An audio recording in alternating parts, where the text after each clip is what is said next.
सोमवार के सुबह 9 बजे प्राथमिक स्वास्थ्य केंद्र में इलाज कराने के लिए आए थे, लेकिन जब देर शाम तक घर नहीं पहुंच पाए तो परिजन कई जगहों पर तलाश किए थे, लेकिन कहीं पर भी कोई जानकारी नहीं मिल पाया। तो मंगलवार की सुबह मिसिंग कंप्लेंट करने के लिए परिहार थाना आए तो थाना की तरफ से सूचना दी गई थी कि एक अधेड़ का शव को बरामद किया गया है, उनकी भी पहचान कर ली जाए। उनकी पहचान करने के लिए जैसे ही उनके परिजन ऑटो के पास गए तो उनके पैर तले जमीन खिसक गए। पूरा मामला परिहार थाना क्षेत्र के परिहार ब्लॉक गेट से पूरा बाजार रोड का है, जहां कटघेरा के पीछे एक बुजुर्ग का शव मिलने से सनसनी मच गया था। इनकी सूचना मिलते ही परिहार थाना दल बल के साथ घटना स्थल पहुंचकर बुजुर्ग के शव को अपने कब्जा में लेकर थाने ले आए थे। थोड़ी देर बाद बुजुर्ग का पहचान किया गया था। पंचनामा के बाद पोस्टमार्टम के लिए सीतामढ़ी सदर अस्पताल भेज दिया गया था। बुजुर्ग की पहचान परिहार थाना क्षेत्र के जगदर गांव निवासी हासिम शेख के रूप में की गई है। बताया यह जा रहा था कि सोमवार के सुबह 9 बजे प्राथमिक स्वास्थ्य केंद्र परिहार इलाज के लिए आए थे, लेकिन शाम तक घर नहीं पहुंच पाए थे। कई जगहों पर उनकी तलाश की गई थी, लेकिन कोई भी जानकारी हाथ नहीं लग पाया। तो मिसिंग कंप्लेंट करने के लिए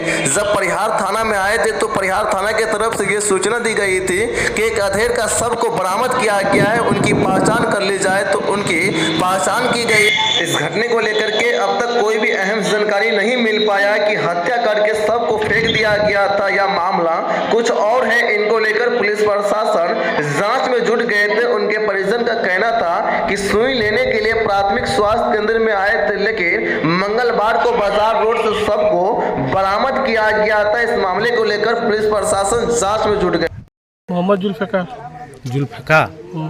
कैसे ये घटना घटी है? ये घटना कल सुबह 9 बजे घर से निकले परिहार हॉस्पिटल के लिए अपना दवाई सुई लेने के लिए। कौन सी की सुई लगी?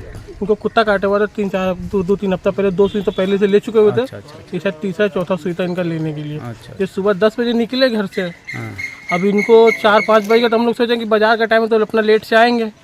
तो हम लोग 6 बजे निकले इनको ढूंढने के लिए। तो पहले हॉस्पिटल में गए, पता लगाया तो हॉस्पिटल वाला कोई हमको मतलब जानकारी नहीं दिया। अच्छा। वो क्या ओपीडी का काम है, ओपीडी बंद हो चुका है। तो हम लोग फिर चले आए, फिर पूरा घूमते हुए फिर गए घर। फिर घर से आए, फिर परिहार आए, फिर हॉस्पिटल में गए, हॉस्पिटल जाना फिर थाने में आए। तो यहाँ पे एक साहब बैठे हुए तो उनसे हमसे जानकारी है कोई परिहार में कोई हादसा हुआ तो कोई एक्सीडेंट हुआ हो तो हमको बता दीजिए, क्योंकि हमारे पिताजी सुबह से लापता है, मतलब आए तभी तक घर पहुँचे नहीं है वो। तो उन्होंने कहा ऐसा कोई हादसा नहीं हुआ। तो फिर हम लोग उनसे बोले कंप्लेंट अगर आप लिखिएगा तो लिख दीजिए हमारा। तो बोले नहीं अभी कंप्लेंट नहीं लिखा, पहले आप चारों तरफ पता कर लीजिए उसके बाद कंप्लेंट लिखेंगे। तो फिर हम लोग घर चले गए। फिर घर से फिर वापसी आए परिहार। रात को 12 बजे तक हम ढूंढे पूरा मिले, फिर हमको नहीं मिले तो फिर हम लोग चले गए। तो आज हम आए फिर कंप्लेंट लिखाने के लिए, तो सब कह रहे हैं कि एक डेड बॉडी मिला है उधर। तो गए देखने तो ये रात में 1 बजे तक नहीं थे उधर। रात में 1 बजे तक बोल रहे रास्ते से कंप्लेंट लिखा।